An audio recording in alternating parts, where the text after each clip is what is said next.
प्यारे विद्यार्थियों, आज हम एक बहुत ही महत्वपूर्ण कानून की बात करेंगे जो वास्तव में बच्चों के अधिकारों को, उसके देखरेख को, उनके संरक्षण को लेकर एक पूरी तरीके से संस्थागत ढांचा तैयार करता है।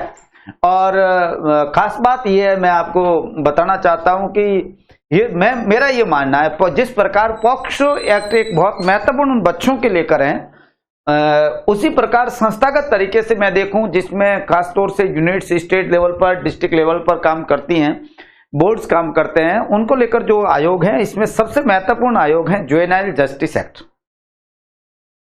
जुवेनाइल जस्टिस का मतलब होता है बाल न्याय को लेकर खासतौर से जो अधिनियम बनाया गया। स्वतंत्रता के बाद में आप अच्छी तरीके से जानते हैं, कहने की मेरी ख्याल से जरूरत नहीं होनी चाहिए कि इंडियन कॉन्स्टिट्यूशन के अंदर बच्चों को लेकर विशेष प्रावधान किए गए। मैं स्टार्ट से बात करूं तो इंडियन कॉन्स्टिट्यूशन जो है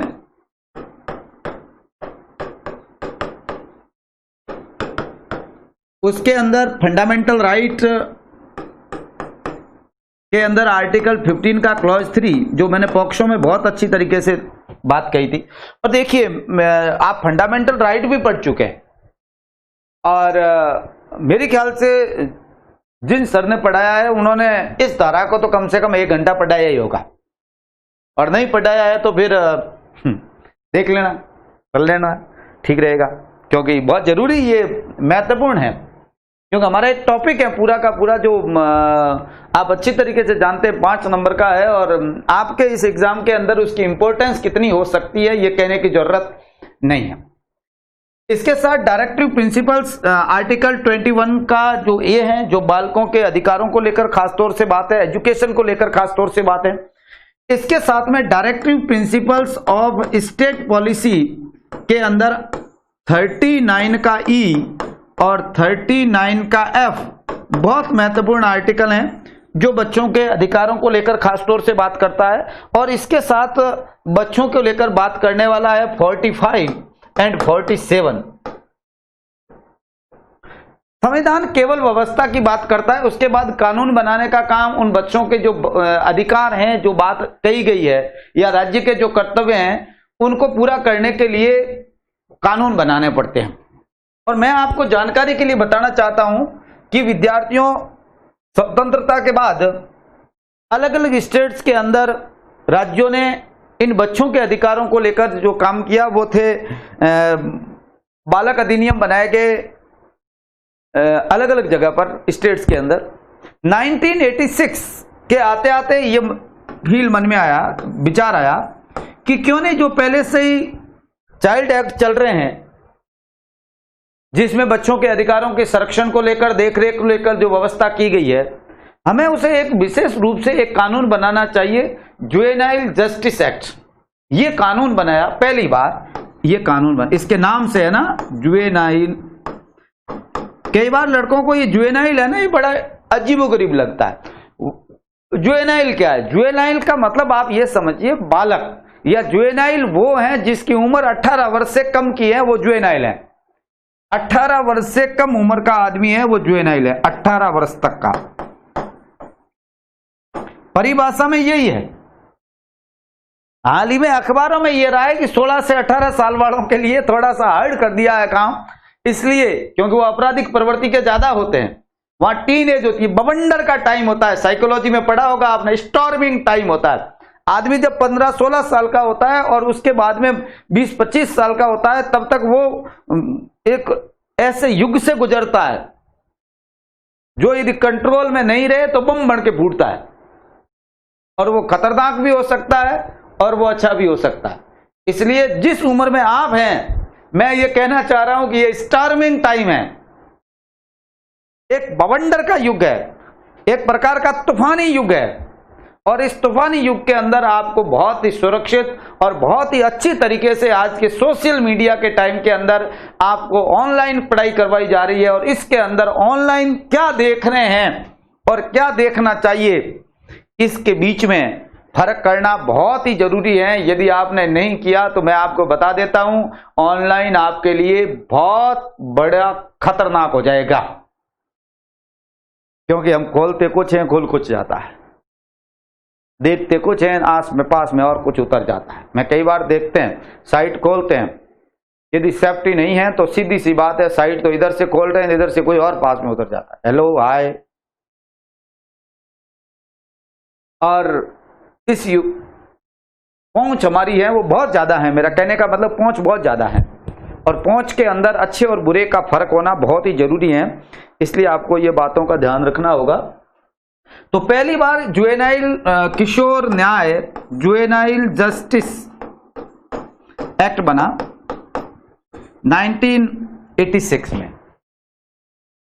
समय के साथ परिवर्तन की मांग हुई और ये लगने लगा कि क्यों नहीं इसमें चेंज किया जाना चाहिए, और विद्यार्थियों इसे चेंज कराने को लेकर 2000 के अंदर फिर इसी कानून को स्थान पर एक कानून आया जिसको हम कहते हैं juvenile justice care and protection, देख रेख और संरक्षण ऑफ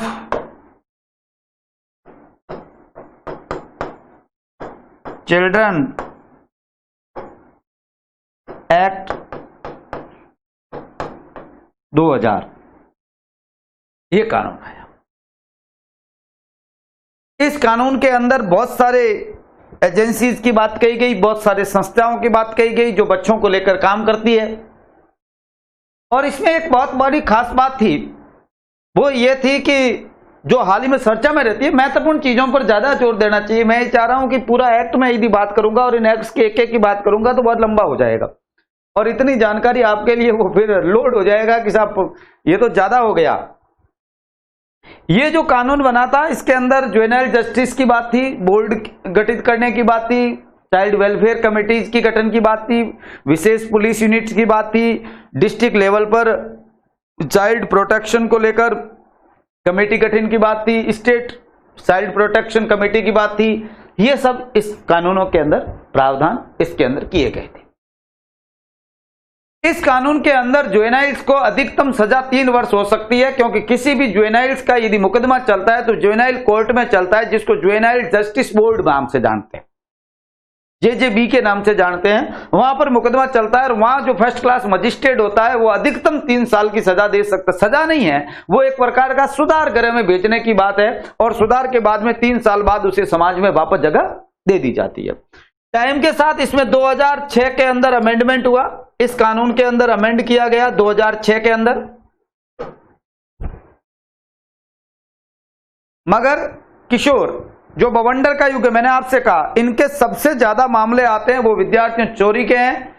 NCRB की बात करूं मैं, यदि जो हमारा नेशनल साइबर क्राइम ब्यूरो की बात करूं, रिकॉर्ड की बात करूं, उसके रिपोर्ट की बात करूं, तो सबसे ज्यादा बच्चे हैं वो या तो बलात्कार के मामले में है या चोरी। सबसे ज्यादा आंकड़े चोरी के हैं और सेकंड नंबर पर बलात्कार के हैं, इसके साथ डकैती के हैं, लूटपाट के हैं, बहुत सारे ऐसी घटनाओं को अंजाम देते हैं। और मैं आपको बता दूं, टोटल बच्चों का केवल और केवल यह संख्या FIR जो होती है, ओनली FIR की बात कर रहा हूं।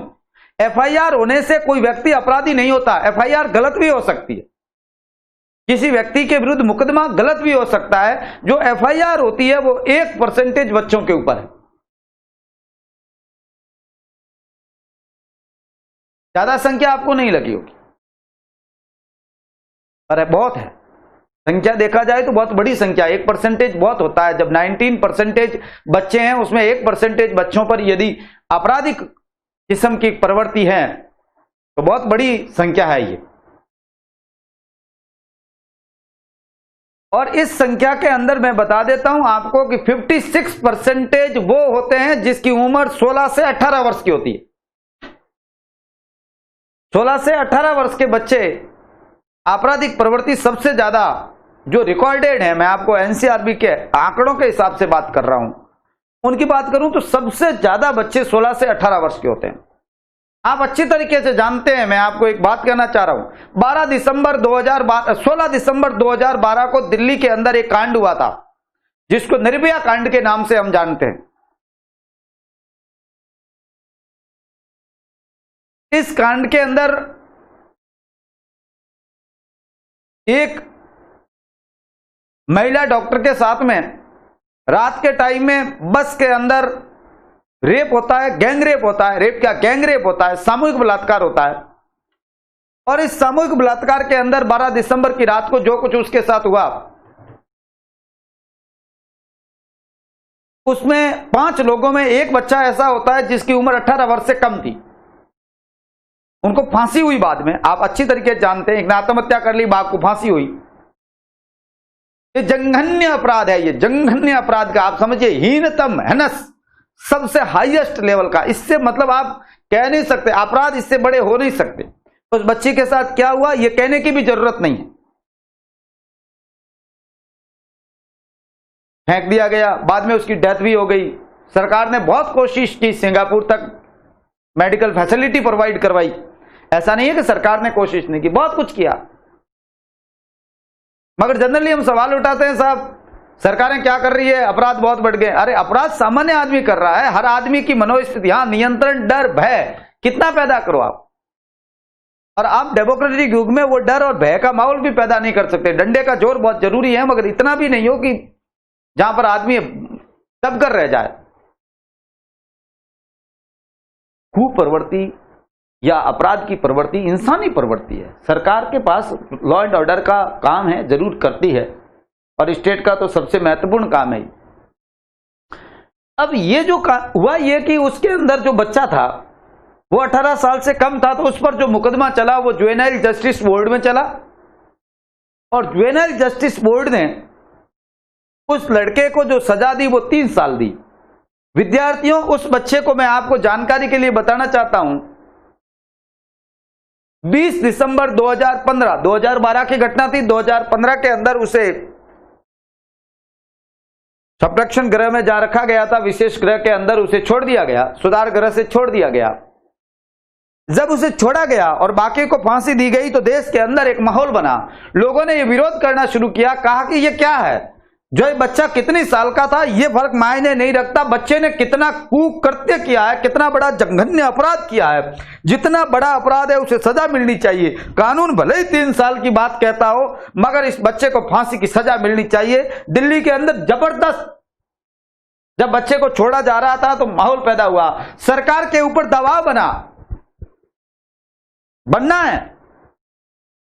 सरकार को लगा वास्तव में बात तो ठीक है, भले इंटरनेशनल कन्वेंशन में, बीजिंग कन्वेंशन क्या कहता है, चाहे बच्चों से रिलेटेड अधिकारों को लेकर का हेग कन्वेंशन क्या कहता है, चाहे जितने भी मानवाधिकार क्या कहता है, इंटरनेशनल लेवल के अभी समय क्या कहते हैं, समझौते क्या कहते हैं, या हिंदुस्तान के अंदर हम जो काम कर रहे हैं उसमें क्या कहते हैं, हमें इन सबको नजरअंदाज करके कुछ ऐसे कानूनी रूप से ढांचागत सुधार करने चाहिए जिससे इस प्रकार के जघन्य अपराध करने वाले लोगों को कठोर से कठोर सजा मिले। और विद्यार्थियों, हमारी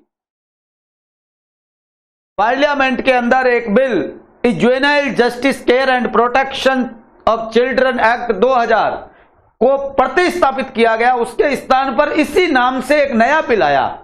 इसी नाम से प्रतिस्थापित का मतलब होता है उसी के स्थान पर नया लाया गया। प्रतिस्थापित का मतलब होता है इसी स्थान पर नया कानून लाया गया,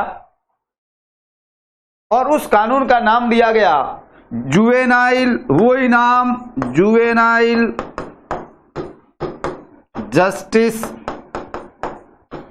care and protection of children. लिखने की मेरे ख्याल से ऊपर वाला सेम के सेम लिखने का कोई मतलब नहीं है। एक्ट 2015, 31 दिसंबर 2015। डेट याद रहे तो ठीक है, नहीं तो कोई बात नहीं।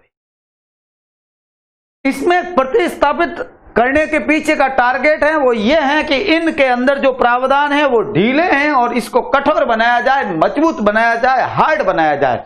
और प्रावधान किया गया जघन्य अपराधों के मामलों के अंदर का जो है, कोई जघन्य का मतलब ऐसे अपराध जिसमें 7 वर्ष या 7 वर्ष से ऊपर की सजा होती है। इसमें अपराधों को 3 कैटेगरीज में बांटा हुआ है, जिसमें सीरियस जघन्य अपराध, गंभीर, बहुत जघन्य, गंभीर और साधारण किस्म के। यदि साधारण किस्म के हैं या सीरियस प्रकृति के हैं तो उसमें 3 वर्ष की सजा आज भी होती है। मगर यदि कोई बहुत जघन्य अपराध है तो और वो 16 से 18 वर्ष के बच्चे ने किए हैं तो विद्यार्थियों उस मामले के अंदर उस बच्चे पर वैसे मुकदमा चलेगा जैसे बालिग पर चलता है, जैसे एक वयस्क पर मुकदमा चलता है वैसे के वैसे चलेगा और उसे वही सजा मिलेगी। हाँ, उसे मौत की सजा का प्रावधान नहीं है, आजीवन कारावास का प्रावधान नहीं किया हुआ है, बल्कि इसके अंदर 7 वर्ष और उससे ऊपर की सजा का प्रावधान किए हुए हैं जो हो सकता है। जुवेनाइल जस्टिस एक्ट के अंदर मैं आपसे कह रहा हूं, जुवेनाइल जस्टिस किशोर न्याय बोर्ड है वो 3 साल से ज्यादा सजा नहीं देता और जुवेनाइल का मुकदमा वहां चलता है, परंतु सरकार ने ऐसा किया। अब ऐसा करने के बाद देश के अंदर फिर विवाद खड़ा हुआ कि यह तो संविधान का उल्लंघन है, भारत के संविधान के आर्टिकल 14 का उल्लंघन है, आर्टिकल 21 का उल्लंघन है, आर्टिकल 20 के क्लॉज 1 का उल्लंघन है। क्यों? क्योंकि इसमें प्रावधान कर दिया गया कि यदि किसी बच्चे ने 16 से 18 वर्ष की उम्र के अंदर कोई अपराध किया, जघन्य अपराध किया और वो पकड़ा 21 वर्ष के बाद जाता है, 18 वर्ष के बाद जाता है, तो उस व्यक्ति पर वैसे ही मुकदमा चलेगा जैसे एक बालिग पर चलता है, वयस्क पर चलता है।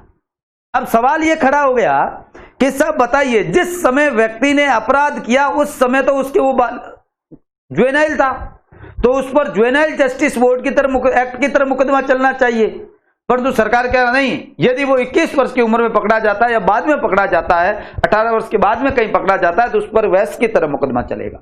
यानी जिस समय उसने अपराध किया था उस स्थिति की बात नहीं है, उसके बाद ही पकड़ा जाता उस स्थिति की बात करेंगे। और आप जानते हैं आर्टिकल 20 का क्लॉज 1 कहता है किसी भी व्यक्ति पर मुकदमा उसी कानून के तहत चलेगा जिसका उसने अपराध करते समय उल्लंघन किया है।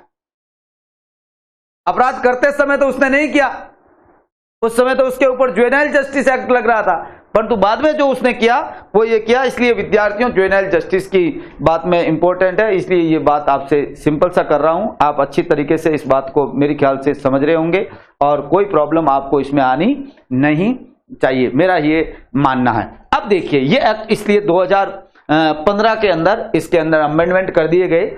ये जो कानून है, ये कानून खासतौर से बीजिंग नियम और हेग कन्वेंशन को लेकर है। मैं बीजिंग नियम और हेग कन्वेंशन की बात नहीं करना चाहता, मगर बहुत जरूरी है। एक तो जुवेनाइल जस्टिस से रिलेटेड जो हमने कन्वेंशन किया, अब इस समय जो हमने यूएन जनरल असेंबली का जो स्वीकार किया, उसके अंदर यह प्रावधान है कि 18 वर्ष से कम बच्चों को किशोर न्याय संरक्षण मिले, देखरेख की सुविधा मिले, जिसको बीजिंग कन्वेंशन के नाम से हम जानते हैं। इसको बीजिंग कन्वेंशन कहते हैं, बीजिंग के अंदर हुआ था इसलिए इसको बीजिंग कन्वेंशन कहते हैं। दूसरा, यदि किसी बच्चे का गोदनामे से रिलेटेड है, अंतरराष्ट्रीय गोदनामा या दत्तक पुत्र से रिलेटेड मामला है, इसको कहते हैं हेग कन्वेंशन। हेग के अंदर ये हुआ था कन्वेंशन, इसलिए इसको हेग कन्वेंशन के नाम से जाना जाता है। ये 1993 में हेग कन्वेंशन हुआ था, जिस पर भी भारत ने साइन किया। और हमने इससे रिलेटेड बच्चों से देखरेख से रिलेटेड, दत्तक पुत्र से रिलेटेड, ये सब के सब प्रावधान इसके अंदर और हमारे संविधान के इस प्रावधानों को ध्यान में रखते हुए हमने ये प्रावधान juvenile justice children and protection और care and protection of children act 2015 के अंदर किए। हम ये बात आपसे इस कानून के अंदर करेंगे। खासतौर से हमारे कानून के अंदर जो बात होगी, इस कानून में पृष्ठभूमि मेरे ख्याल से कोई प्रॉब्लम नहीं आनी चाहिए, इससे रिलेटेड कोई प्रॉब्लम नहीं आनी चाहिए। पहली बात, सबसे पहले मैं करता हूं एक्ट। ये कानून जो है, ये कानून कैसा है? इस कानून के अंदर विद्यार्थियों 112 धाराएं हैं। कितनी धाराएं हैं? 112 सेक्शंस हैं और इसके अंदर 10 अध्याय हैं। ये बहुत इंपॉर्टेंट। इसके अंदर बच्चों के साथ खासतौर से देखरेख और संरक्षण के समय किन सिद्धांतों को ध्यान में रखा जाएगा, जो अध्याय 2 के अंदर है, सबसे महत्वपूर्ण है, उसकी अपन बात करेंगे कि कौन से सिद्धांत है जिनको ध्यान में रखा जाए। इसके अंदर विद्यार्थियों दत्तक पुत्र से रिलेटेड मामले भी हैं, परित्यक्त बच्चों से रिलेटेड भी हैं, बच्चों के साथ अपराध होता है तो क्या होगा इससे रिलेटेड भी हैं। इसमें यदि कोई अंतरराष्ट्रीय बाहरी बच्चे को, विदेशी बच्चे को यदि गोदनामा करना हो, यहाँ के बच्चे को विदेशी किसी माता पिता दत्तक माता पिता बनते हैं तो क्या होगा, इससे रिलेटेड भी हैं, जुवेनाइल जस्टिस बोर्ड की भी बात है, अन्य संस्थाओं की भी बात है, हम इससे रिलेटेड इसमें बात आपसे करेंगे। खास तौर से जो आपको इस फैक्ट के अंदर ध्यान रखना है वो किन किन बातों का ध्यान रखना है जो बहुत ही इंपॉर्टेंट है और आपको ध्यान रखना पड़ेगा। यदि उन बातों को आप में ध्यान नहीं रखोगे तो बैठेगा नहीं। इस कानून के अंदर एक तो है JJB, जुवेनाइल जस्टिस बोर्ड, दूसरी बात चाइल्ड वेलफेयर कमेटी, याद रखनी पड़ेगी, आपको पढ़ना पड़ेगा, SCPS, स्टेट लेवल पर जो खास तौर से चाइल्ड प्रोटेक्शन कमेटी है, स्टेट चाइल्ड प्रोटेक्शन कमेटी की बात है। इसके अंदर बात है district child protection unit, juvenile justice act के अंदर। इसके अंदर बात है विशेष किशोर पुलिस यूनिट। इसके अंदर एक बात और है, विशेष खासतौर से जो थाने के अंदर पुलिस अधिकारी होता है जो बच्चों को लेकर खासतौर से काम करता है, विशेष पुलिस अधिकारी, विशेष किशोर पुलिस अधिकारी जो थाने के लेवल पर होता है, उसकी भी अपन यहां बात करेंगे, जिसको कहते हैं बाल कल्याण पुलिस अधिकारी। इसको कहते हैं बाल कल्याण पुलिस अधिकारी। बहुत जरूरी है, ध्यान रखना पड़ेगा। इसके साथ हम बात करेंगे बच्चों को लेकर काम करने वाले संप्रेक्षण गृह, जो विचाराधीन जो बच्चे होते हैं आपराधिक मामलों के, उनको यहां रखा जाता है। इन बच्चों को लेकर खासतौर से विशेष गृह जो सुधार गृह होते हैं, जो आपराधिक प्रवृत्ति के लोग होते हैं, जिनको रखा जाता है 3 साल के लिए सुधार के लिए, विशेष गृह जो बने होते हैं उनसे रिलेटेड। और सबसे महत्वपूर्ण बात जो मैं आपसे कहना चाह रहा हूं, इसके अंदर बात करेंगे दत्तक ग्रहण की। यदि किसी बच्चे को गोदनामे से रिलेटेड है तो उसको लेकर कैसे काम होगा, कौन से मां बाप की कौन सी योग्यता होनी चाहिए, बच्चे को कैसे लिया जा सकता है, यह प्रावधान है। इसके साथ मैं बात करूंगा, यदि बालकों के साथ कोई अपराध होता है, बालकों के साथ अपराध होता है तो सजा क्या मिलेगी। अपराध का मतलब यह है बच्चे से कोई मादक पेय पिलाया जाता है, कोई तस्करी करवाई जाती है, आतंकवादी गतिविधियों में लिप्त किया जाता है, बच्चे को भीख मंगवाई जाती है, बहुत सारी प्रॉब्लम है देश के अंदर, आप अच्छी तरीके से जानते हैं। मैं आपको बता दूं, एक होता है पैदा बायोलॉजिकल, जो फादर मदर होते हैं वो ठीक है, मगर आप हमारी समाज की सबसे बड़ी प्रॉब्लम है, सामाजिक सोशल जस्टिस में सबसे बड़े आड़े आ रही है, वो ये है कि छोटे छोटे बच्चों से वो काम करवाया जाता है जो नहीं करना चाहिए। जब उसके पढ़ने की उम्र होती है, जब उसको एक विशेष स्थिति मिलनी चाहिए, विशेष संरक्षण मिलना चाहिए, उस समय उसे भीख मंगवाई जाती है। और आप कई बार समझते हैं बच्चों की तस्करी होती है, बच्चों को बेचा जाता है और बच्चों को विकलांग बनाया जाता है। यहां तक तस्करी के लिए भीख मांगने वाले बच्चों के हाथ पैर काटकर रोडों पर बिठा देते हैं और उनसे भीख मंगवाते हैं। ऐसे हमारे समाज के अंदर तत्व है, हाथ काट देते हैं बच्चों के, छोटे बच्चे को ले जाते हैं, हाथ पैर काट देते हैं, भीख मंदिरों के आगे छोड़ देते हैं। बहुत बड़ा गिरोह देश के अंदर, बहुत बड़ा गिरोह है, ये अरबों रुपए का काम करता है। और आप जानते हैं ये नहीं है कि इसके ऊपर सरकार कंट्रोल नहीं कर सकती। मैं कई बार, मुझे बहुत बुरा लगता है कि आप केवल और केवल पैसा मार्केट में बहुत जल्दी फैले और हमारी जीडीपी बढ़ती रहे। अरे व्हाट इज जीडीपी? जीडीपी वो है जिसमें पैसा की रफ्तार मार्केट के अंदर तेजी से चलती रहे तो जीडीपी बढ़ती रहती है।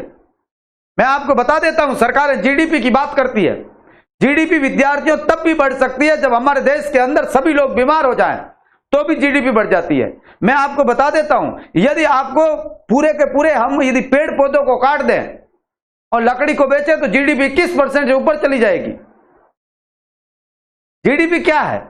आप लोगों को नशा करवाना शुरू कर दो, शराब बेचकर शुरू कर दीजिए, गुटखे बेचना शुरू करिए, मार्केट में फ्लो बढ़ेगा, आपको जीडीपी बढ़ जाएगी। आप अच्छी तरीके से जानते हैं वेश्यावृत्ति पर सरकार इसलिए कंट्रोल नहीं कर पाती है या शराब के ठेके इसलिए नहीं बंद करती है कि पैसे का फ्लो बना रहता है, फ्लो से उसको जीडीपी बढ़ती है। अरे तो पैसा कमाने के लिए कहां तक गिर जाओगे? सरकारों का काम वेलफेयर का धंधा करने लगी, धंधा बिजनेस सरकारें कर, कहने की जरूरत नहीं है।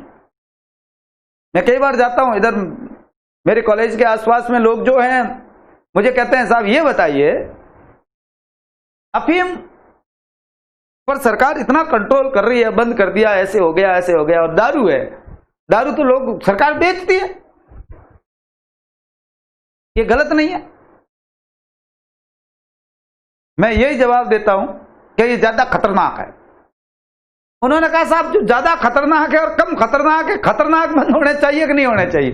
खतरनाक कम ज्यादा की क्या बात हुआ, खतरनाक है खतरनाक है। शराब खतरनाक नहीं है। मुझे कहते हैं अफीम लेने के बाद में, मुझे कल भी एक आदमी मिला, मुझे कहता है साहब अफीम लेने के बाद में आदमी कम से कम गाली तो नहीं देता है, आदमी कम से कम कंट्रोल तो रहता है।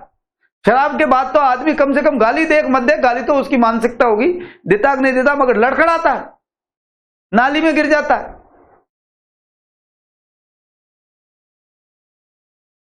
ऐसा करता है, ये गलत नहीं है। मैंने केवल ये कहा भाई ये अल्पकालिक एक प्रकार का योग की स्थिति है जिसमें वो जाता होगा, मुझे नहीं पता, पर है गलत। मेरा कहने का मतलब है ये गलत। और ऐसे कार्यों के अंदर यदि बच्चों को लगाया जाता है, कई लोग, बहुत सारे लोग ऐसा काम करते हैं, ऐसे कार्य के अंदर यदि बच्चों को लगाया जाता है तो मेरा ये मानना है कि ये विद्यार्थियों, उनके विरुद्ध कठोर कार्रवाई, दंड का प्रावधान होना चाहिए। और हमारा जुवेनाइल जस्टिस एक्ट ये है उन मामलों में, बच्चों के ऐसे अपराधों के मामलों में बहुत कठोर प्रावधान करती है। हम इसकी भी बात करेंगे कि इनके अंदर किन किन प्रकार की बातें है, ये बात हम इस कानून के अंदर करेंगे। सबसे पहले मैं आपसे जो बात करता हूं वो ये हम करते हैं कि जब, बहुत अच्छी तरीके से ध्यान रखिए, ये कानून ज्यादा हार्ड नहीं, इसमें क्या क्या है ये थोड़ा आपको ध्यान रखोगे, बस इतना ही, ज्यादा आपको गहराई में जाने की जरूरत नहीं है। जो इस लेवल के बच्चे हैं या कांस्टेबल लेवल वगैरह की तैयारी कर रहे हैं उनके लिए तो, और यदि कोई पीएससी और यूपीएससी या और अलग तरीके से बच्चों से, अधिकारों से रिलेटेड समझना चाहता है तो उसको अलग, नहीं तो क्या है, आपको यही पूछा जाएगा किस कानून में ये प्रावधान है, तो ये आपको ध्यान रखना है।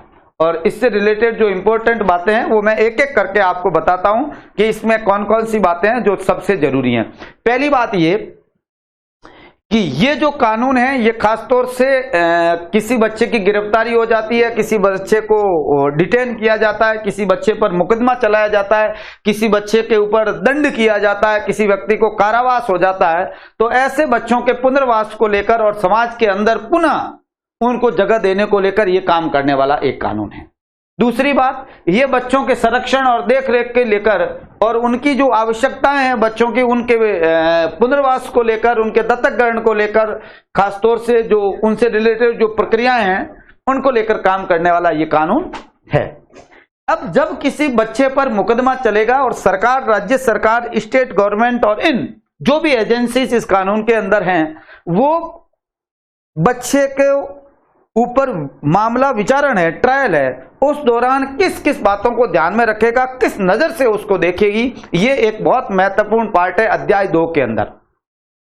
इसके अंदर सबसे पहली बात तो यह है जो इंपॉर्टेंट है, याद रहे तो रखना है, ये आपके कांस्टेबल के हिसाब से याद रखने की जरूरत नहीं है, मगर ये सिद्धांत जो है वो बहुत ही जरूरी है, आपको याद रखने चाहिए, नहीं तो काम आपसे अच्छा होगा नहीं।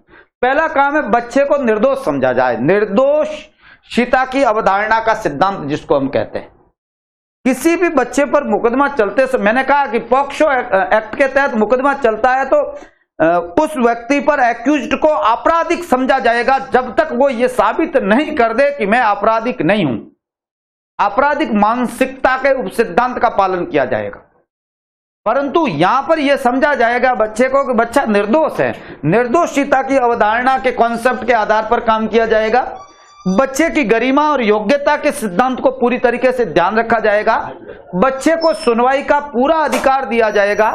उसके सर्वोत्तम हित को ध्यान में रखा जाएगा, उसकी कुटुंब की जो जिम्मेदारी है, पारिवारिक जिम्मेदारी है, उसके सिद्धांत को ध्यान में रखा जाएगा, उनकी सुरक्षा के सिद्धांत को ध्यान में रखा जाएगा, उनके प्रति सकारात्मक उपाय करने की कोशिश की जाएगी, गैर कलंकीय शब्दार्थों का सिद्धांत को ध्यान रखा जाएगा। ऐसा नहीं समझा जाएगा ये कलंक है क्योंकि बच्चा है, यदि अपराध हो गया। अधिकारों के अधित्यजन नहीं करने के सिद्धांत को, अधित्यजन का मतलब था छोड़ना। कोई भी बच्चा अपने अधिकारों को जानबूझकर नहीं छोड़ सकता। आप बच्चे हैं और बच्चा चाहे कि मैं मेरे अधिकारों को, मैं तो मेरे को अधिकार नहीं चाहिए, नहीं। जैसे मैं आपको एक सिंपल बात बताऊं, बच्चे का बाल विवाह हो रहा है, छोटा बच्चा है और उसके माँ बाप, उसके परिजन, गार्जियन जो भी हैं, वो उनके बच्चे को शादी करने के लिए लेके जाते हैं और पुलिस उसे रोकती है, कहती है क्या है, ये तो अपराध है, क्राइम है, इसका आप कहते। बच्चा कहे नहीं नहीं, मेरे माता पिता की गलती नहीं है, तो मैं मेरी मर्जी से शादी कर रहा हूं, तो नो, इसके कारण उसका अपराध में अधित्यजन नहीं कर सकता। कोई भी बच्चा इस आधार पर छोड़ नहीं सकता कि जानबूझकर कि मैं अधिकारों को नहीं चाहिए मुझे, नहीं। तो ऐसा नहीं है कि बच्चे के कहने से वो माँ बाप छूट जाएंगे, नहीं। मेरे कहने का मतलब आप समझ रहे हैं, अधित्यजन नहीं, छोड़ा नहीं जा सकता, ये ध्यान रखेगा। बच्चे को समानता और विभेद नहीं करने के सिद्धांत का ध्यान रखा जाएगा, उसकी एकांतता, प्राइवेसी और गोपनीयता को ध्यान में रखा जाएगा, और उसके सम प्रत्यावर्तन और प्रत्यावर्तन का खासतौर से ध्यान रखा जाएगा। नए सिरे से शुरुआत के सिद्धांत, यानी एक आप नई शुरुआत, जो हुआ वो भूल जाए, नई शुरुआत करिए, इसको ध्यान रखा जाएगा। इसके साथ में अपयोजन के सिद्धांत को ध्यान में रखे जाएंगे। उनके प्राकृतिक अधिकारों के सिद्धांत, नेचुरली एक व्यक्ति का स्वाभाविक जो राइट्स हैं, उनको ध्यान में रखते हुए उसके ऊपर विचारण किया जाएगा। ये खास बात है जो अध्याय 2 के अंदर, इस कानून के अंदर है, और आपको ये बातें बहुत अच्छी तरीके से ध्यान रखनी पड़ेगी क्योंकि ये इंपॉर्टेंट है। अब मैं आपसे बात करता हूं एक एक करके, खास तौर से सबसे पहले अध्याय 3 के अंदर मैं बात करता हूं जुवेनाइल जस्टिस बोर्ड की। क्या है, ले लेता हूं JJB, यहां लिख देता हूं जुवेनाइल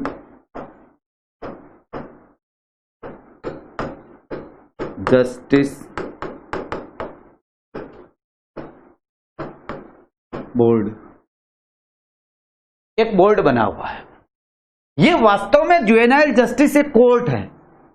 वास्तव में क्या है विद्यार्थियों, इन बच्चों के ऊपर मुकदमा चलाने के लिए ये कार्य करने वाला एक न्यायालय है। इसके पास कंप्लीटली जो हमारा क्रिमिनल प्रोसीडिंग एक्ट जो 1973 है, 1973 है, CRPC है, उसके तहत उसे सभी न्यायिक शक्तियां प्राप्त होती है। ये इसके पास सभी न्यायिक शक्तियां हैं। ये न्यायालय है, अर्ध न्यायिक संस्था नहीं है, न्यायालय है एक प्रकार का। किसी 18 साल से कम उम्र के बच्चे पर यदि आपराधिक चोरी, डकैती, लूटपाट वगैरह, देखो पॉक्सो अलग मैंने आपसे विशेष बात कर चुका है, तो वो इस पर काम, यह संस्था डिस्ट्रिक्ट लेवल पर काम करती है। प्रत्येक राज्य में राज्य सरकार जिला स्तर पर एक है ही है, और या इससे अधिक इस प्रकार के बोर्ड का गठन कर सकती है। ये हमारे इस जुवेनाइल जस्टिस एक्ट का जो धारा 4 है, उस 4 के अंदर ये प्रावधान है, ये सेक्शन 4 के अंदर ये प्रावधान है जुवेनाइल जस्टिस बोर्ड का। ये कानूनी बोर्ड है, ये वास्तव में एक प्रकार का न्यायालय है। इसके अंदर क्या होता है बहुत अच्छी तरीके से समझिए। इसके अंदर विद्यार्थियों जो अध्यक्ष होता है इस जुवेनाइल जस्टिस बोर्ड का, वो अध्यक्ष प्रथम क्लास मजिस्ट्रेट होता है। फर्स्ट क्लास एक प्रथम वर्ग या श्रेणी का मजिस्ट्रेट होता है, जज होता है, ध्यान रखें, फर्स्ट क्लास जज होता है, प्रथम श्रेणी का मजिस्ट्रेट इसका अध्यक्ष होता है। इसके अंदर 2 और सदस्य होते हैं, इसमें 2 सदस्य होते हैं जो सामाजिक कार्यकर्ता होते हैं। सामाजिक कार्यकर्ता का मतलब यह नहीं है कि वो केवल और केवल ऐसा व्यक्ति होता है जिसको कुछ भी जानकारी नहीं है, उसके पास 7 वर्ष का अनुभव के साथ विधिक डिग्री होनी चाहिए, अर्थात ये लॉ होना चाहिए उसके पास। यदि लॉ की डिग्री नहीं है तो वो जुवेनाइल जस्टिस बोर्ड का मेंबर नहीं बनेगा, 7 वर्ष का अनुभव भी होना जरूरी है। मैं आपको बाड़मेर की बात कर दूं, बाड़मेर की तो इसलिए कर रहा हूं कि मैं बाड़मेर से पढ़ा रहा हूं, है ना, क्योंकि जहां आप हैं वहां पर आप देख सकते हैं राजस्थान में प्रत्येक जिले में ऐसे जुवेनाइल जस्टिस बोर्ड बने हुए हैं। अब देखिए मैं आपको बताना चाहता हूं कि प्रथम श्रेणी का मजिस्ट्रेट जो है, इसका अध्ययन जो भी होगा आप अच्छी तरीके जानते हैं, हाईकोर्ट जिनकी ट्रांसफर करता है, जो वहां आता है वो मजिस्ट्रेट यहां आ जाएगा। वो न्यायाधीश है, एक प्रकार का आरजेएस की परीक्षा पास करके आया है, एक्सपर्ट है, कानून का जानकार है। 2 सदस्यों में जो सदस्य होते हैं वो लॉयर होते हैं, 7 वर्ष का अनुभव रखने वाले सामाजिक कार्यकर्ता होते हैं, और गवर्नमेंट इसको नॉमिनेट करती है। बाड़मेर के अंदर इसके 2 मेंबर थे, एक तो पुरुषोत्तम दास जी अभी हैं जो एडवोकेट हैं, वो इस बोर्ड के अंदर बैठते हैं, और दूसरे हमारे यहां पर मेंबर थे श्रीमती मर्दुरेखा चौधरी, जो इसके मेंबर थे, जिन्हें बाद में हटा दिया गया। वर्तमान में वो पद अभी भी खाली हैं, पर वो इसके मेंबर थे।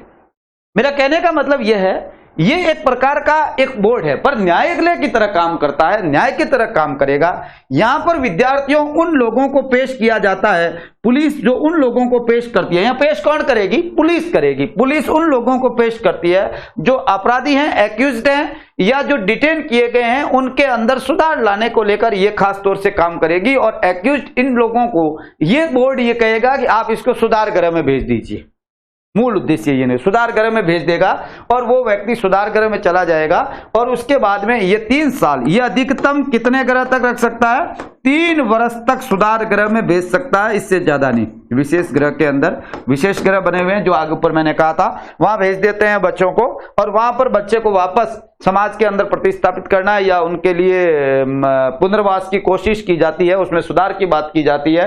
और मैंने आपसे क्लियर कहा है कि उस समय इन बातों को ध्यान में रखा जाता है कि बच्चा है 18 साल से कम उम्र का है, और इसे प्रतिस्थापित किया जा सकता है, इसे वापस एक विशेष स्थिति, असाधारण स्थिति के अंदर समाज का एक हिस्सा एक बनाया जा सकता है। इसलिए ये सुधार गृह में जाता है, ना कि ये जेल जाता है। ये जेल में नहीं रहते, ये सुधार गृह में रहते हैं, अलग रहते हैं, और वहां पर ये खास तौर से 3 साल रखा जाएगा, और 3 साल से ज्यादा इनमें मैंने आपसे कहा जुवेनाइल जस्टिस बोर्ड सजा नहीं देगा। अब आप कहोगे साहब जुवेनाइल गंभीर अपराध है, तो यदि मान लीजिए कोई मामला ऐसा है कि मामला बहुत गंभीर है, जंगन्य है, गंभीर नहीं जंगन्य प्रकृति का, हेंस कंडीशन का है, बहुत अमानवीय तरीके से यदि बच्चे ने अपराध किया और उसकी उम्र 16 से 18 वर्ष की है, और मामला यदि यहां आएगा, तो यहां आने के बाद में ये कोशिश ये देखेगा कि ये मामला कहां चलना चाहिए, और इस मामले को सेशन कोर्ट ट्रांसफर कर दिया जाता है, तो उसके बाद उस बच्चे पर मुकदमा, मैंने आपसे कहा था बालिग की तरह, जो 2000 अभी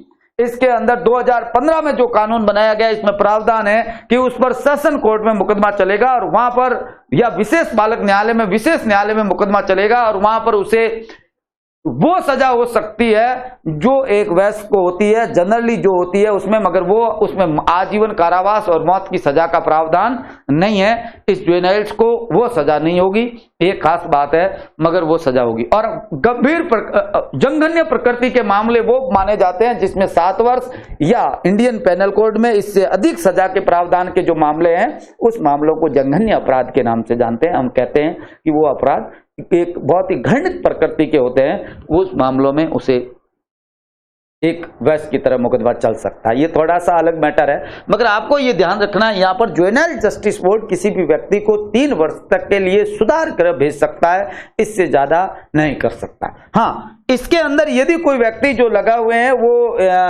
अपनी शक्तियों का दुरुपयोग करता है, उसका गलत मिसयूज करता है, मानवाधिकारों के हनन में लिप्त रहता है, 3 माह तक इस बैठक के अंदर नहीं आता है, या मान लीजिए जो बैठकें हुई है उसमें 3/4 बैठकों के अंदर उसकी अनुपस्थिति रहती है, तो विद्यार्थियों में उपस्थिति नहीं रहती है, तो मैं आपको बता दूं उसकी सदस्यता खत्म कर दी जाएगी, उसे बाहर कर दिया जाएगा, और अन्यथा वो व्यक्ति इसके अंदर ये काम न्यायिक शक्ति की तरह काम करता रहेगा। मेरा कहने का मतलब नो प्रॉब्लम होनी नहीं चाहिए, डिस्ट्रिक्ट लेवल पर यह काम करता है। पहली बात, इसका ये एक न्यायालय है, ये इसका प्रथम श्रेणी मजिस्ट्रेट इसका मुखिया होता है, 2 सदस्य होते हैं जो लॉ की डिग्री वाले होते हैं। अच्छी तरीके से आप जानते हैं, मैंने अभी उदाहरण भी इसलिए दिया था आपको समझाने के लिए कि देखिए, चाहे पुरुषोत्तम जी हो एडवोकेट, चाहे एडवोकेट मर्दुरेखा चौधरी हो, ये दोनों लॉयर हैं, इनको मेंबर बनाया गया था। तो ये एक प्रकार का सिस्टम है जो हमारे यहां पर चलता है, जिसको हम JJB या जुवेनाइल जस्टिस बोर्ड के नाम से जानते हैं। मेरे ख्याल से जुवेनाइल जस्टिस बोर्ड से रिलेटेड कोई प्रॉब्लम आपको आनी नहीं चाहिए। यदि सवाल आता है तो ये क्या है, ये किस कानून के तहत बनाया जाता है, किस स्तर पर काम करती है, इसका पदेन अध्यक्ष कौन होते हैं, इसमें सदस्य कितने होते हैं, इनमें सजा कितनी होती है, ये बात मैंने आपसे कही थी। और इसमें खास तौर से जो ध्यान रखा जाता है वो ये है, हाँ, इसमें वो व्यक्ति नहीं हो सकते सदस्य जो मानवाधिकारों का उल्लंघन किया हो, जिन पर खास तौर से सेवा से पदच्युत किया हो, बाल दुर्व्यवहार का दोषी हो, सिद्ध दोष व्यक्ति हो, या अधिनियम का खास तौर से उसने कहीं किसी रूप में उल्लंघन किया है, तो वो व्यक्ति इसके अंदर नहीं आ सकता। ओके, नो प्रॉब्लम, मेरे ख्याल से कोई प्रॉब्लम आनी नहीं चाहिए। अगली बात, एक विद्यार्थियों डिस्ट्रिक्ट लेवल पर बच्चों को लेकर एक काम करती है बाल कल्याण समिति, child welfare committee.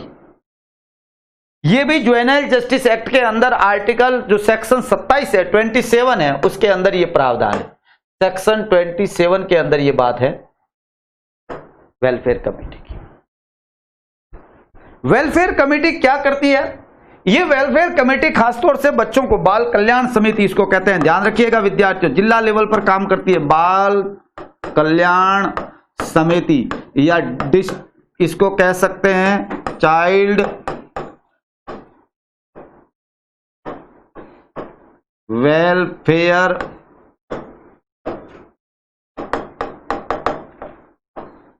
Committee, child welfare committee के नाम से जानते हैं। ये राज्य सरकार प्रत्येक जिले में या जिले में एक से ज्यादा कमेटियों का गठन कर सकती है, जैसे जुवेनाइल जस्टिस बोर्ड के बारे में बात है वैसे अंदर। और जुवेनाइल जस्टिस ये एक्ट पास होने के बाद में 2 महीने के अंदर इसका गठन करेगी। इसके अंदर विद्यार्थियों एक अध्यक्ष होगा प्लस 4 सदस्य होंगे। कितने सदस्य होंगे? 4 सदस्य होंगे। और इन 4 सदस्यों के अंदर एक महिला का होना भी बहुत ही जरूरी है। एक वुमन होनी चाहिए, एक महिला होनी चाहिए। 4 सदस्यों में एक महिला होनी चाहिए, एक खास बात है। इनका कार्यकाल 3 वर्ष के लिए होता है। इनकी जो नियुक्ति होती है वो 3 वर्ष के लिए होती है। ये एक प्रकार की बच्चे जो लाते हैं उनकी सामाजिक जांच रिपोर्ट तैयार करती है।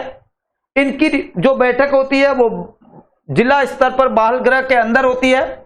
1 माह के अंदर ये 20 बैठक होती है। 1 महीने में कितनी बैठक होती है?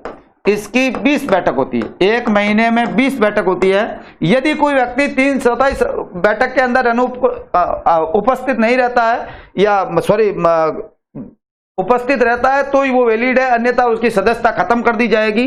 1 माह में 20 बैठक इसकी होगी। ये खास तौर इसका ये है, ये सामाजिक रिपोर्ट तैयार करती है, रिकॉर्ड रिपोर्ट, बैकग्राउंड तैयार करती है, सामाजिक जांच करके कि बच्चे का क्या रही है। मैं आपको जानकारी के लिए बता देता हूं विद्यार्थियों, ये इसके अंदर वो बच्चे आते हैं जो छोड़ दिए गए हैं। खास तौर से आप अच्छी तरीके से जानते हैं, जिनको माँ बाप ने फेंक दिया है, जिनको परित्यक्त कर दिया गया है, जिनको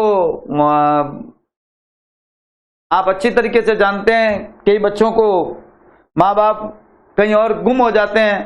गुम तो नहीं कह सकते, जानबूझकर छोड़े हुए होते हैं। और इनके अंदर जो बच्चे आते हैं उनमें ये कोशिश की जाती है कि उन बच्चों को माँ बाप से मिल जाए। और यदि माँ बाप से नहीं मिल पाते हैं या माँ बाप उनको नहीं मिल पाते हैं तो उनको न्यूट्रल घोषित कर देते हैं। और उसके बाद में न्यूट्रल का मतलब इनका कोई माँ बाप, बायोलॉजिकल माँ बाप तो है ही मगर वो मिले नहीं है। उसके बाद उस बच्चे को इन सर्टिफिकेट जारी हो जाता है स्थायी रूप से, और फिर वो बच्चे को गोदनामा करवाना होता है। तो गोदनामे से पहले CWC का उसके पास एक कार्ड होना भी जरूरी है कि साहब मेरे कोई माँ बाप जो हैं वो है नहीं। छोटा बच्चा था, किसी को रेलवे स्टेशन पर फेंक दिया गया, मान लीजिए, उसके बाद वो बड़ा हुआ तो माँ, पहले तो कोशिश होती है, अखबारों में न्यूज भी आती है, इश्तिहार भी दिया जाता है कि देखिए एक बच्चा मिला है, किसका है, आप उसके माता पिता उससे संपर्क करें, ऐसा है पुलिस लेवल पर। और स्थानीय CWC ये काम करती है। और उसके बाद में मान लीजिए ऐसा होता है कि नहीं मिल पाए तो क्या होगा? बच्चे को वहां तो रहेगा नहीं, उस बच्चे को कहीं न कहीं आप उसको जगह दोगे और फिर जो होगा उसके बाद में बच्चे को यदि किसी को ले जाना है तो वो ले जा सकता है, इसमें कोई प्रॉब्लम है नहीं। इसके लिए जो कर्मचारियों की जरूरत पड़ती है, इस कमेटी को जो डिस्ट्रिक्ट लेवल पर काम करती है, ये कमेटी DCPU जो है ये डिस्ट्रिक्ट चाइल्ड प्रोटेक्शन जो यूनिट है या कमेटी है, मैंने आपसे कहा डिस्ट्रिक्ट चाइल्ड प्रोटेक्शन यूनिट, जिसका अध्यक्ष जिला कलेक्टर होता है, वो इनको अपने कर्मचारी उपलब्ध करवाएगा, इनके लिए जो सहयोगी हैं वो उपलब्ध करवाएगा, इनको दिए जाएंगे और वो इस आधार पर काम करेंगे। इन मेंबर्स के अंदर 7 वर्ष का अनुभव होना जरूरी है इनका। एक सेक्रेटरी होगा जो भी यहाँ से आएगा, ये भी बात आपको ध्यान रहे तो रखना, इनकी सहयोग करती है ये DCPU, ये भी डिस्ट्रिक्ट लेवल पर है, वो भी DC है, और CWC ये भी डिस्ट्रिक्ट लेवल पर काम करने वाली एक एजेंसी है, खास तौर से बच्चों की देखरेख और संरक्षण को लेकर काम करने वाली एजेंसी है। आपको ये ध्यान रखना है। मेरे ख्याल से यहाँ कोई प्रॉब्लम आपको नहीं आनी चाहिए। अब दूसरी अगला मैं और आगे बढ़ता हूं। जब बच्चे आ जाते हैं यहाँ पर, तो उन बच्चों को रखा कहाँ जाता है? सबसे बड़ी बात होती है कि बच्चों को रखा कहाँ जाए। इसके लिए विद्यार्थियों बच्चों को रखने को लेकर एक काम किया जाता है, जिसमें 2 प्रकार के गृह काम करते हैं। एक होता है संप्रेक्षण गृह और एक होता है विशेष गृह। संप्रेक्षण गृह और दूसरा होता है विशेष गृह, सुधार गृह जहां है। ये दोनों ही जुवेनाइल जस्टिस एक्ट के अंदर, खासतौर से जो सेक्शन 47 है उसके अंदर इनका जिक्र है, इनका गठन किया जाता है।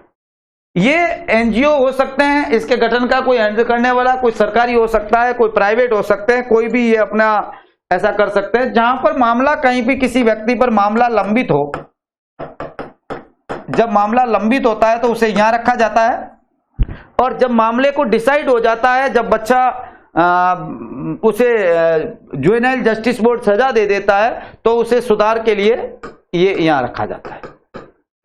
और यहां किसी को, मैंने आपसे कहा था, 3 साल से ज्यादा की सजा हो नहीं सकती। यहां पर रखने के लिए JJB का ऑर्डर जरूरी है। यहां पर रखने के लिए JJB के आदेश से विशेष गृह में रखा जाता है। ये सजा विशेष गृह, उसको मतलब एक प्रकार का सुधार के जो कंडीशन है वो JJB प्रोवाइड कराएगी। जब पुनर्वास का इसका काम है, खासतौर से पुनर्वास का काम है, ये काम करती है पुनर्वास का, याद रहे तो रखना, नहीं तो ऐसा कोई जरूरी नहीं है। मैं ये बता दूं, ये केवल और केवल एक इसके अंदर विशेष गृह और संप्रेषण गृहों की बात है।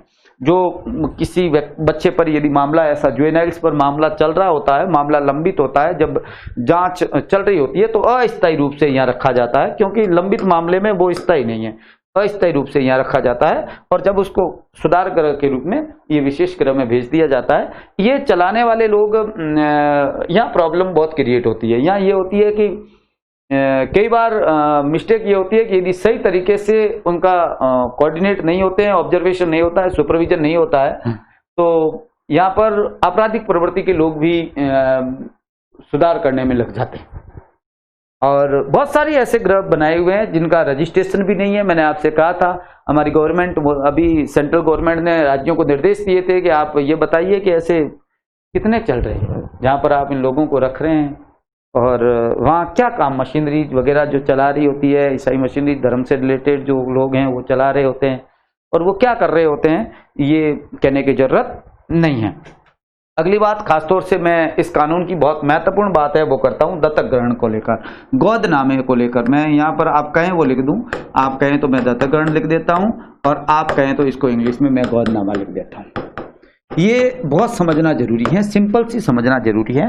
पहले तो ये समझना जरूरी है, जो मेरी ख्याल से अपने को जानकारी होनी चाहिए। एक आपने सुना होगा गोदपुत्र।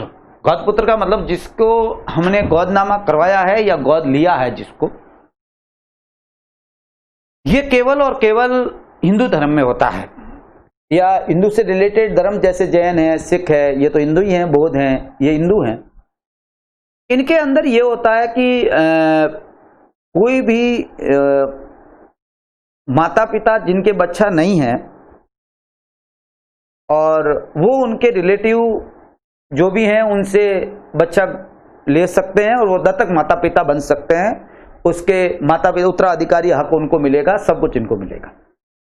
और ये हिंदू एडॉप्शन एक्ट जो बना हुआ है 1956 के अंदर, ये प्रावधान है जिसके तहत उन्हें एडॉप्ट किया जाता है, गोदनामा करवाया जाता है। जनरली आपने गांव में देखा होगा, हमारे चाचा, हमारे ताऊ वगैरह या जो भी हैं, उनके यदि बच्चा नहीं है तो वो अपने रिलेटिव का बच्चा गोदनामा करवा देता है और उसका जो उत्तराधिकार होता है वो दत्तक माता पिता कहलाते हैं और उसके बाद में बायोलॉजिकल फादर और मदर से अलग वो रहता है और उनको फिर उनको पूरे उत्तराधिकार के हक जो है वो मिलता है। ये सेफ्टी जो होती है हिंदू एडॉप्शन एक्ट के अंतर्गत होती है।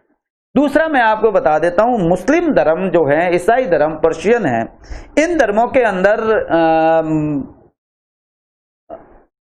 दत्तक माता पिता नहीं बन सकते, ये मानते हैं। ये एक व्यक्तिगत पर्सनल लॉज है, धर्म के आधार पर है ना, आप समझ रहे हैं। यहाँ पर जैसे मैंने कहा था विवाह से रिलेटेड है, गोदनामे से रिलेटेड है, तलाक से रिलेटेड है, ये पर्सनल लॉज कहलाते हैं।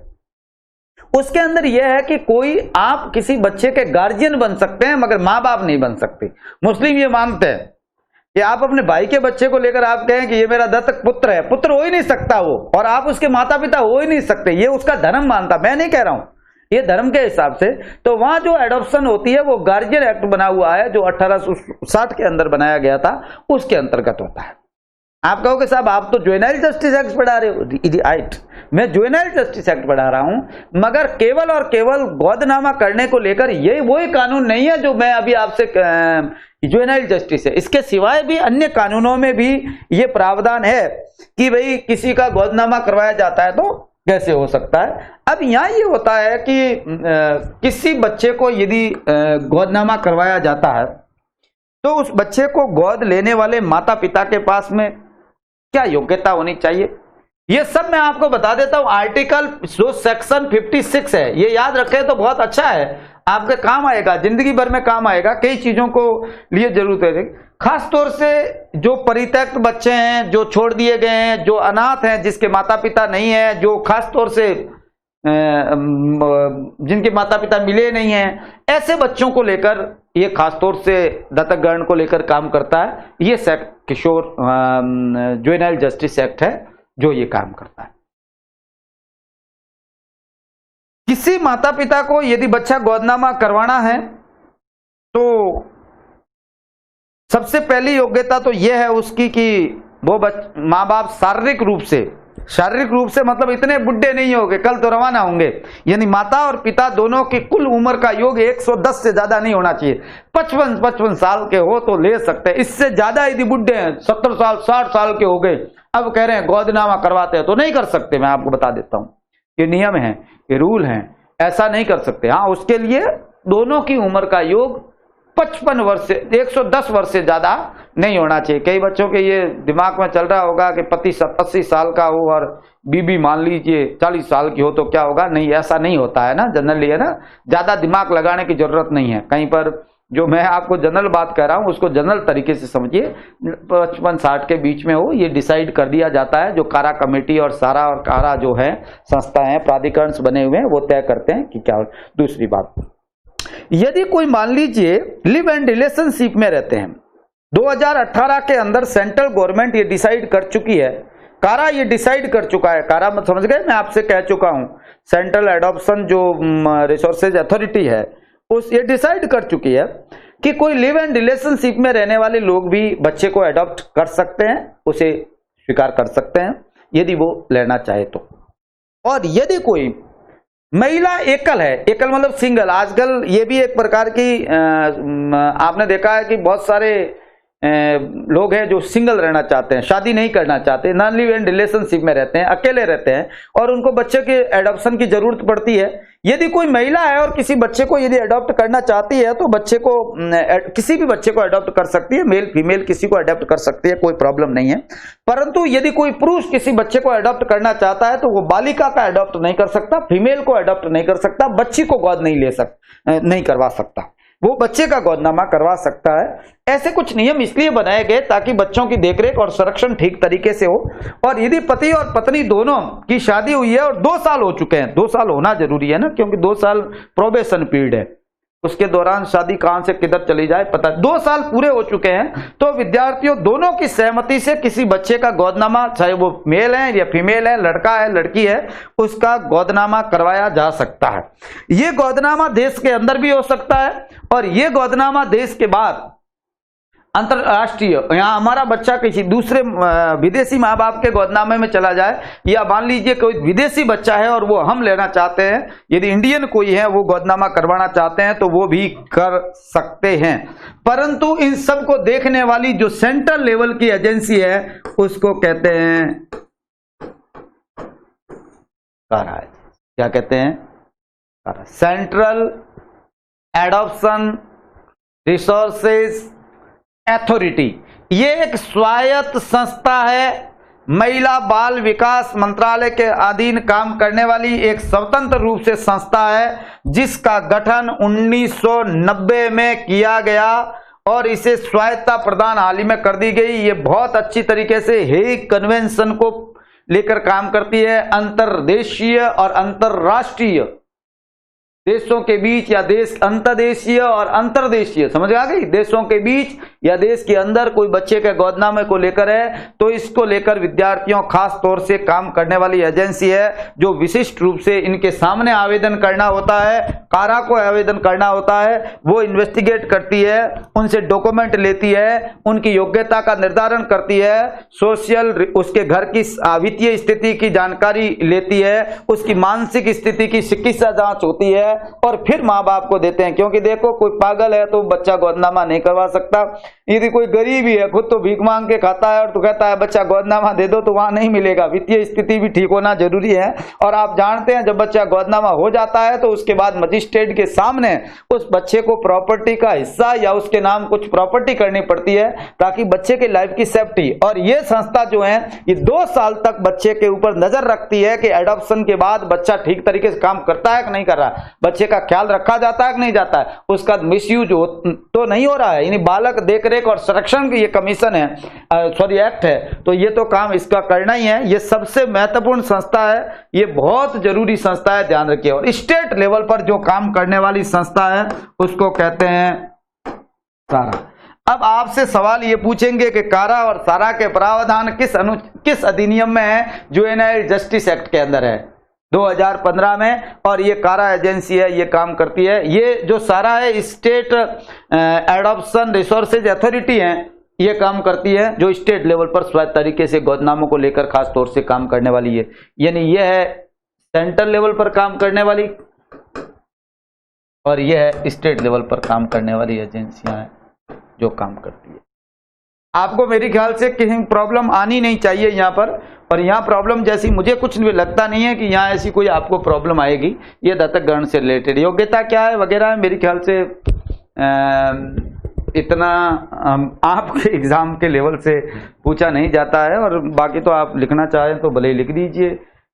इसमें धर्म भी ध्यान में रखना होता है। नातेदार को लेता है तो उसमें धर्म का कोई लफड़ा होता नहीं है, तो लफड़ा नहीं है। बच्चे माँ बाप की शारीरिक, मानसिक और वित्तीय स्थिति ठीक होनी चाहिए। पिता माता की दोनों की सहमति से होना चाहिए। पुरुष बालिका को गोदनामा नहीं करवा सकता। कोई महिला किसी भी मेल फीमेल बच्चे या बच्ची का गोदनामा करवा सकते हैं। ये कुछ बातें हैं जो ध्यान रखी जाती है। इसके साथ बहुत कुछ ध्यान रखा जाता है। फैमिली बैकग्राउंड ध्यान रखा जाता है। फैमिली बैकग्राउंड का भी उसकी रिपोर्ट तैयार होती है कि इनकी वास्तव में बैकग्राउंड क्या रहा है। कोई आदमी आपराधिक प्रवृत्ति का रहा है और अभी भले ही उसकी मानसिक स्थिति कैसी भी ठीक हो, तो उसकी रिपोर्ट को भी ध्यान में रखा जाता है कि उसे दिया जाए या नहीं दिया जाए।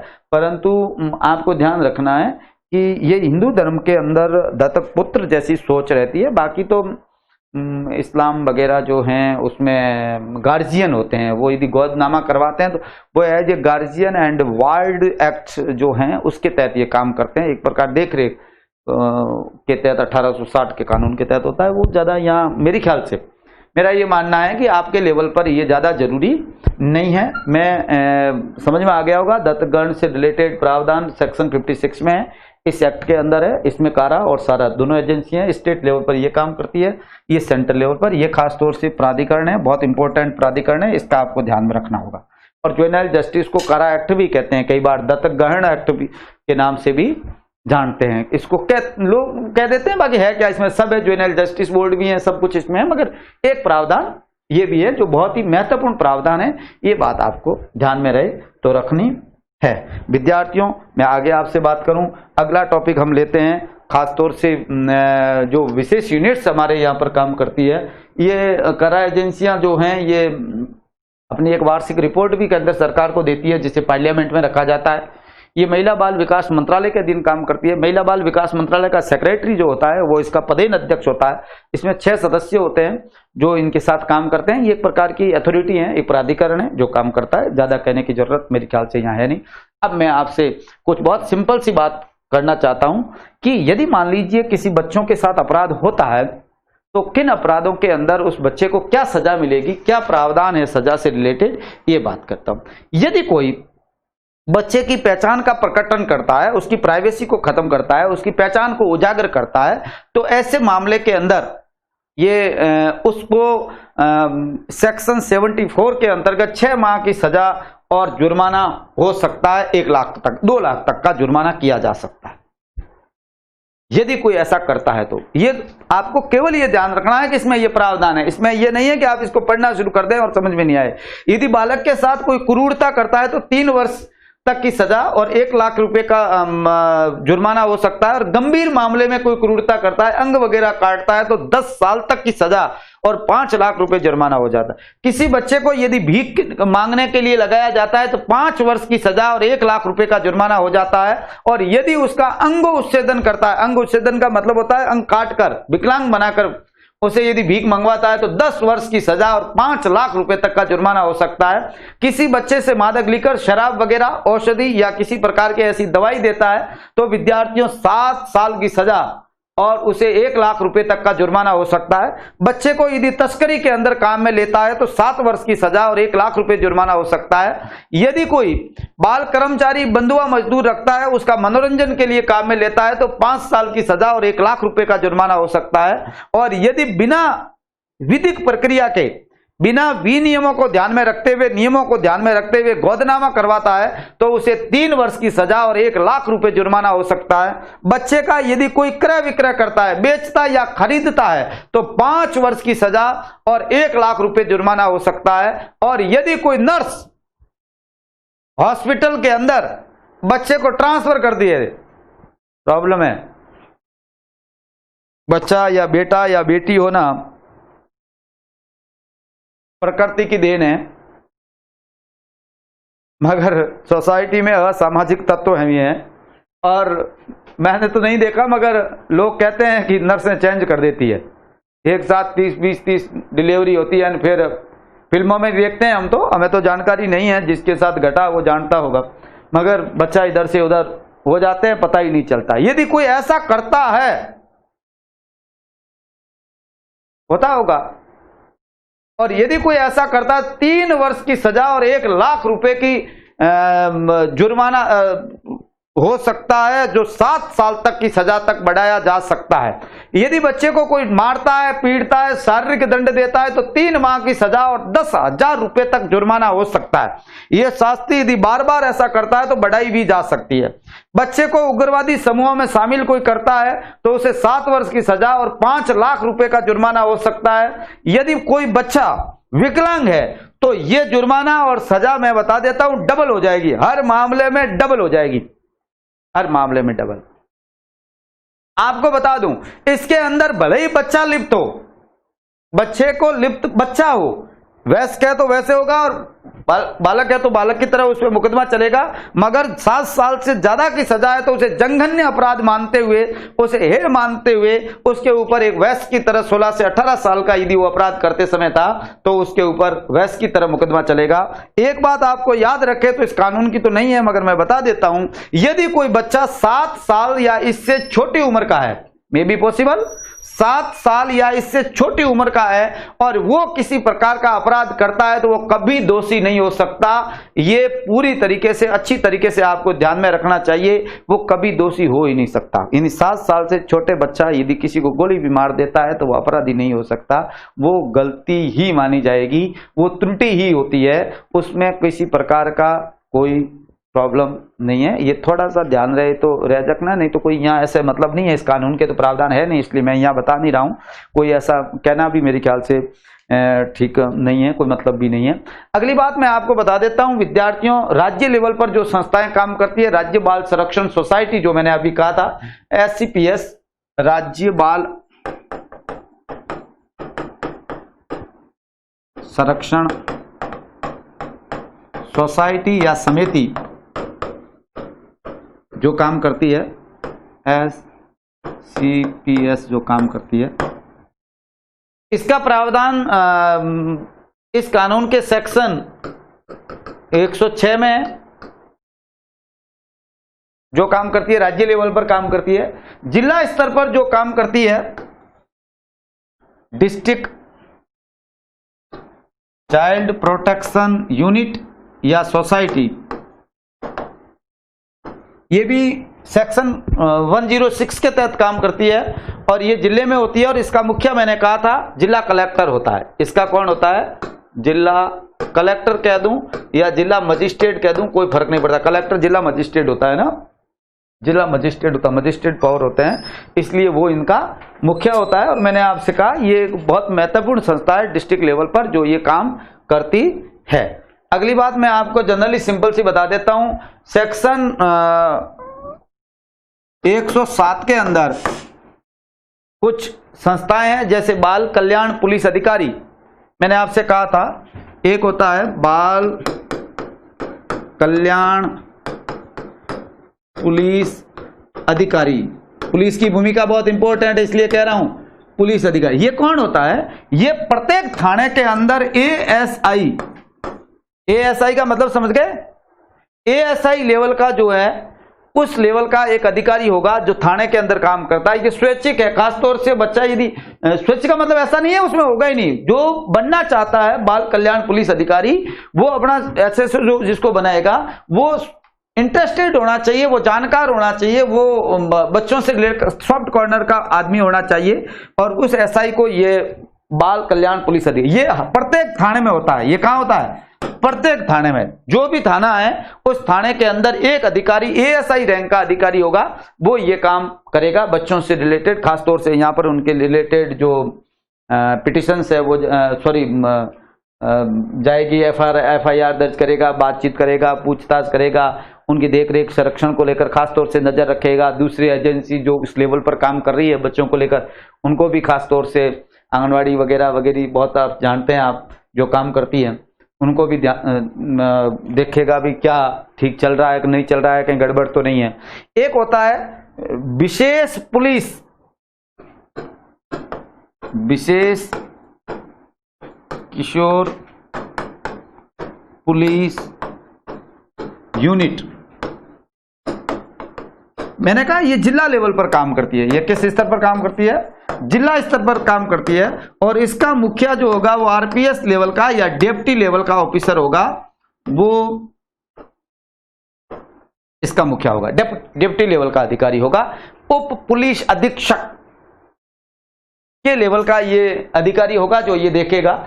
ऐसा रेलवे पुलिस में भी होता है। इसके साथ में विद्यार्थियों अन्य अधिकारी भी इसके पुलिस के और अन्य अधिकारी भी इसके साथ में काम करते हैं। इसके साथ 2 सामाजिक कार्यकर्ता भी होते हैं। सामाजिक कार्यकर्ता वो लोग इसके अंदर शामिल किए जाते हैं जो इसमें एक महिला होती है और बाकी जो इस मामले में जो एनजीओ वगैरह से जुड़े हुए होते हैं, संप्रेक्षण गृहों से वगैरह जुड़े हुए होते हैं, उनको ये विशेष किशोर पुलिस यूनिट के अंदर शामिल किया जाता है। ये भी डिस्ट्रिक्ट लेवल पर काम करने वाली एक एजेंसी है। ये थाने लेवल पर और डिस्ट्रिक्ट लेवल पर काम करने वाली एजेंसी है। थोड़ा सा आपको ध्यान में रहे तो रखना है। मेरी ख्याल से यहाँ किसी प्रकार की ये प्रॉब्लम नहीं आनी चाहिए। एक बात को तो यहां ध्यान रखना है। मेरा कहने का मतलब यह है कि जो ये एक्ट है, जुवेनाइल जस्टिस जो एक्ट है 2015 का, ये एक बहुत महत्वपूर्ण कानून है। इस कानून के अंदर सबसे बड़ी बात तो यह है कि इसमें कई संस्थागत जो ढांचे तैयार किए गए हैं उसको आपको ध्यान में रखना है। इसके अंदर विद्यार्थियों ये कानून है 2000 के अंदर जुवेनाइल जस्टिस जो एक्ट था उसके स्थान पर लाया गया ये कानून है। इसमें बाल अधिकारों के संरक्षण और देखभाल के लेकर ये काम करता है। इसमें सबसे बड़ी बात आपको ध्यान में रखना है, लास्ट में विशेष थोड़ा सा फैक्टर मैं बता देता हूं। यदि कोई जघन्य अपराध करता है, यदि कोई जघन्य अपराध करता है 16 से 18 वर्ष का कोई बच्चा, तो उसके ऊपर वैश्य की तरह मुकदमा चलेगा, सामान्य व्यक्ति की तरह मुकदमा चलेगा, बालिग की तरह मुकदमा चलेगा। यह ध्यान रखना है, बालिग की तरह मुकदमा चलेगा उसके ऊपर। यह बात बहुत अच्छी तरीके से ध्यान में रखनी होगी नहीं तो गड़बड़ हो जाएगी। ये बहुत बड़ा अमेंडमेंट है, ये बहुत बड़ा चेंज है जो इस कानून के अंदर किया गया था 2015 में। और क्यों किया गया था यही बात मैंने आपसे कह दी थी। यदि किसी व्यक्ति ने अपराध इस उम्र में किया है और वो 21 वर्ष के बाद पकड़ा जाता है तो उस पर भी मुकदमा जो चलेगा वो बालिग की तरह चलेगा, क्योंकि वो पहले अपराध करने के बाद पकड़ा नहीं गया, बाद में मान लीजिए 3 साल 4 साल बाद पकड़ा गया तो उस पर भी बालिग की तरह मुकदमा चलेगा। ये बच्चों को अत्याचार, नशीले पदार्थों वगैरह वगैरह जो अत्याचार होते हैं उसको लेकर दंड का प्रावधान करने वाली एक बहुत ही महत्वपूर्ण लॉ है जो करता है। ये अमेंडमेंट सबसे इंपॉर्टेंट है, थोड़ा सा ध्यान रखिए। किस उम्र के बच्चे यदि जघन्य अपराध करते हैं तो उस पर बालिग की तरह मुकदमा चलेगा। वो ये जुवेनाइल जस्टिस में नहीं चलेगा, है ना, भले किशोर हो, मगर जुवेनाइल जस्टिस में नहीं चलेगा। ये बात ध्यान रखना। ये सेशन कोर्ट या विशेष न्यायालय जो उनके लिए स्थापित किए गए हैं उनको ही मुकदमा चलेगा। तो मेरे ख्याल से इस कानून से रिलेटेड कोई प्रॉब्लम आपको आनी नहीं चाहिए। और यदि आपको कोई बात लगती है कि साहब ये कैसे हुआ या क्या है, तो मैं ये कहना चाह रहा हूं ज्यादा फंसने की जरूरत नहीं है। आपको बता देता हूं, मैं इन मामलों में पहली बार पढ़ा नहीं, इसको ज्यादा मैं नहीं चाहता कि बहुत गहराई से हर बात को की जाए और 1 2 3 दिन खींचे जाए। एग्जाम पास में है, नजदीक है, और नजदीक एग्जाम के अंदर आप तभी ये काम कर पाओगे जब आप बहुत सिंपल तरीके से देख लो। ये जो सिस्टम है ये न पुलिस के हाथ की बात है, न लॉयर के हाथ की बात है, न वो इस मामले में इतना ज्यादा गहराई से वो देख सकते हैं, न पढ़ा सकते हैं। इसलिए मैं आपसे एक ही बात कहना चाहता हूं कि जितना पढ़ाया जा रहा है एक सिंपल तरीके से वे में आप देख लीजिए है क्या, बहुत साधारण तरीके से, और इसको अपने नोट डाउन कर दीजिए। जो ये मैं लिख रहा हूं इतना ही ध्यान रखना है, बस इससे ज्यादा ध्यान नहीं रखना है। और धाराएं जो हैं, सेक्शंस जो हैं, वो किसी के ध्यान रखने की जरूरत नहीं है। केवल जैसे पॉक्सो एक्ट में मैंने कहा था 3 है, 5 है, 7 है, 9 है, ये जो हैं ये थोड़ा सा ध्यान रखने की है, मगर इसके अंदर तो ज्यादा कोई नहीं। ये ध्यान रखना है कि ये जुवेनाइल जस्टिस जो एक्ट है उसके अंदर ये प्रावधान है, क्या प्रावधान है ये आपको ध्यान रखना चाहिए। ये कानून बना कब ये ध्यान रखना चाहिए, ये 2015 में क्यों बनाया गया इसका ध्यान रखना चाहिए। इससे पहले कानून कब बने थोड़ा सा ध्यान रहे तो रखना। और बाकी ज्यादा इसमें कोई ऐसा नहीं है कि प्रत्येक आर्टिकल को ध्यान रखें ना, आप आर्टिकल पढ़ना शुरू कर दें तो विद्यार्थियों प्रॉब्लम 100% आपको होगी, क्योंकि जो टाइम है उसका मैनेजमेंट आपके पास अच्छा होगा। सफलता के लिए ये जरूरी नहीं है कि आप बहुत पढ़ते हैं, इसके लिए ये जरूरी है कि सही समय पर सही बात कब और कैसे पढ़ते हैं। ये बात आपके लिए बहुत इंपॉर्टेंट होती है। मैं आपको बहुत बहुत शुभकामनाएं देता हूं। धन्यवाद।